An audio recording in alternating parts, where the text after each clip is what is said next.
이 새벽 우리에게 주시는 하나님의 말씀은 신약 성경 마가복음 4장 21절에서 29절까지의 말씀입니다. 제가 보는 성경으로 신약 58쪽입니다. 하나님의 말씀을 봉독하겠습니다.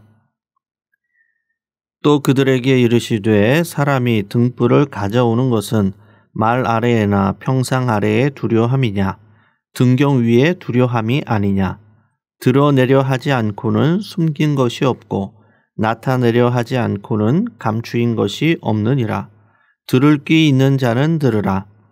또 이르시되 너희가 무엇을 듣는가 스스로 삼가라. 너희의 헤아리는 그 헤아림으로 너희가 헤아림을 받을 것이며 더 받으리니 있는 자는 받을 것이요 없는 자는 그 있는 것까지도 빼앗기리라. 또 이르시되 하나님의 나라는 사람이 씨를 땅에 뿌림과 같으니 그가 밤낮 자고 깨고 하는 중에 씨가 나서 자라되 어떻게 그리 되는지를 알지 못하느니라. 땅이 스스로 열매를 맺되 처음에는 싹이요 다음에는 이삭이요 그 다음에는 이삭의 충실한 곡식이라. 열매가 익으면 곧 낫을 대나니 이는 추수 때가 이르렀음이라. 아멘.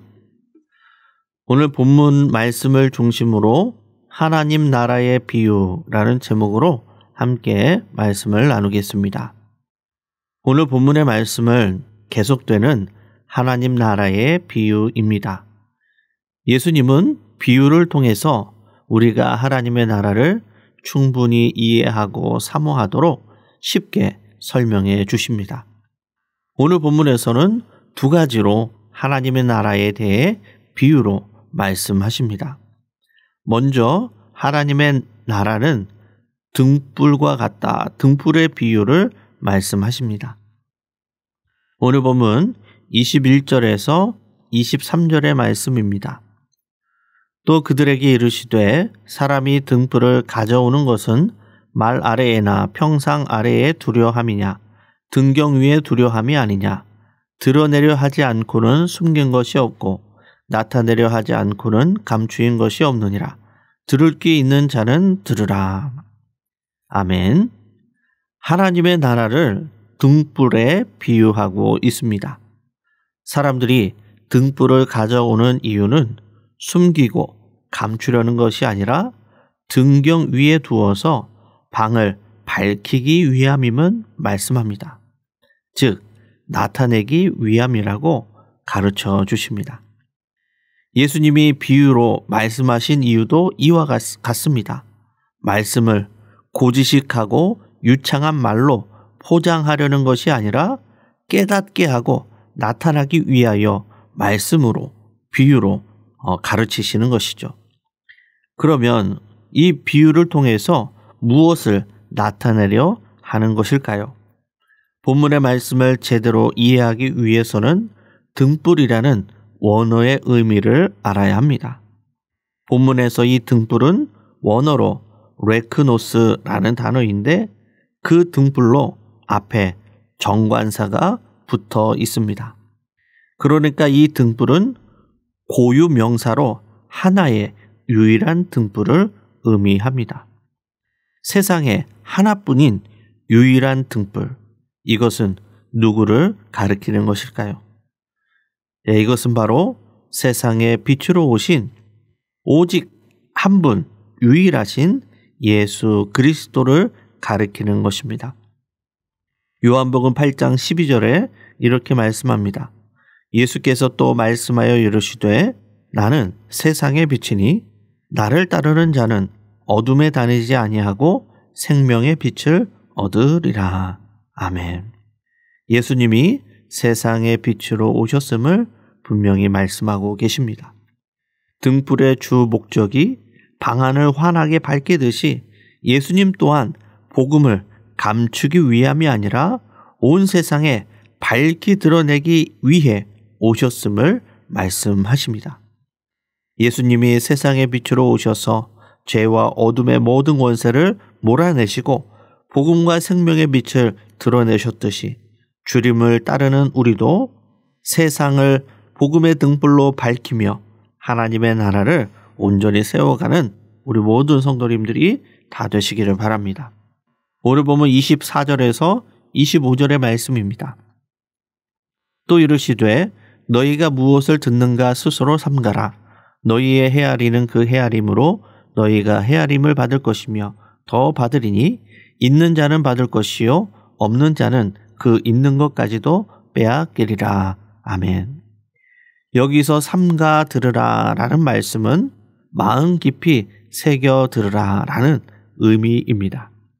예수님의 비유의 말씀을 바르게 이해하고 깨닫고 새겨 듣는다면 은혜와 축복이 더해지지만 그렇지 않다면 망하게 된다라고 말씀하십니다. 서기관과 바리새인들은 세상의 빛으로 오신 예수님을 제대로 알지 못하고 방해하고 숨기고 감추려 하였습니다. 그러나 언젠가는 그 세상에 비치신 예수님이 밝히 드러나고 또 헤아림을 받을 때가 있다라는 것이죠. 그 숨김과 감춤은 영원하지 않다라는 것입니다. 지금은 잠시 예수님의 그 생명의 등불이 어둠에 감추어진 것 같지만 언젠가는 반드시 복음의 등불이 환히 비춰질 때가 올 것이다 라는 것입니다. 우리가 하나님의 나라를 위해서 헌신하고 수고한 만큼 보상을 받게 될 것이고 반대로 마음이 완악하여서 하나님의 나라에 대한 말씀을 거부하고 이해하지 못하고 받아들이지 못한다면 있는 것까지도 다 빼앗기게 될 것이다 라는 말씀입니다. 하나님 나라의 복음을 우리 마음 깊은 곳에 깊이 새기고 복음을 위해서 수고하고 헌신하는 만큼 하나님의 그 헤아림으로 큰 상급을 받는 믿음의 성도님들이 다 되시기를 바랍니다. 그리고 하나님의 나라는 자라나는 씨앗에 비유하여 말씀합니다. 오늘 본문 26절에서 29절의 말씀입니다. 또 이르시되 하나님의 나라는 사람이 씨를 땅에 뿌림과 같으니 그가 밤낮 자고 깨고 하는 중에 씨가 나서 자라되 어떻게 그리 되는지를 알지 못하느니라. 땅이 스스로 열매를 맺되 처음에는 싹이요 다음에는 이삭이요 그 다음에는 이삭의 충실한 곡식이라. 열매가 익으면 곧 낫을 대나니 이는 추수 때가 이르렀음이라. 아멘.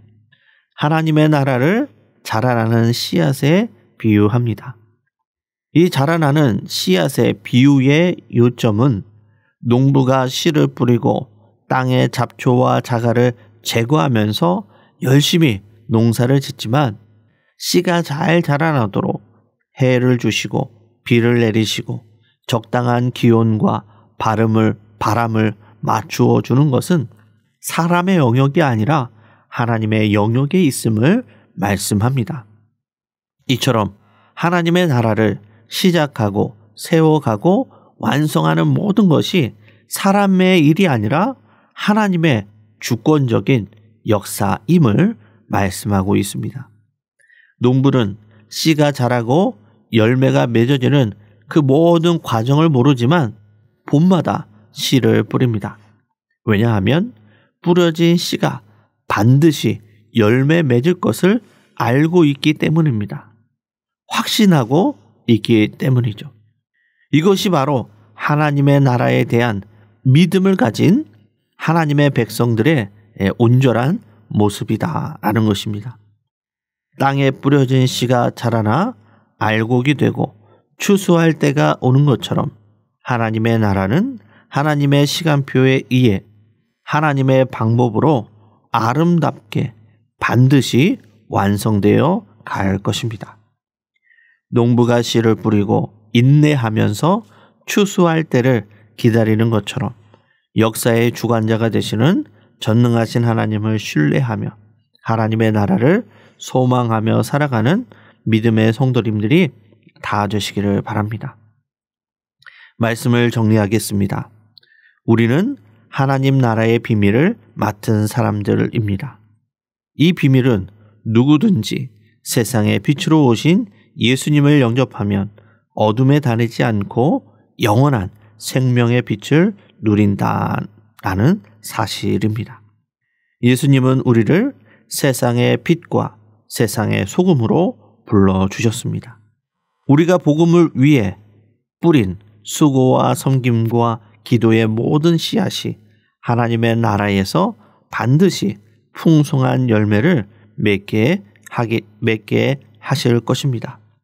작은 겨자씨가 자라나서 많은 새들이 깃드는 큰 나무가 되는 것처럼 우리의 상상을 초월하는 놀라운 하나님의 나라의 역사가 이 땅 가운데 나타나게 될 것입니다.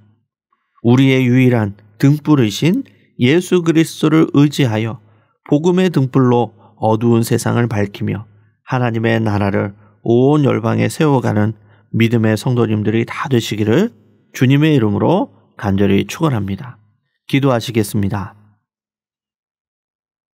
은혜로우신 아버지 하나님, 우리를 하나님 나라의 비밀을 맡은 자로 불러주심에 감사를 드립니다. 깊은 영적인 통찰력으로 날마다 우리에게 말씀을 통하여 주시는 하나님의 나라의 비밀을 바르게 알고 깨닫게 하여 주시고 세상의 유일한 등불이신 예수님을 의지하여서 그 복음의 등불을 밝히 드러내며 사랑하는 성도님들이 다 되게 인도하여 주시옵소서.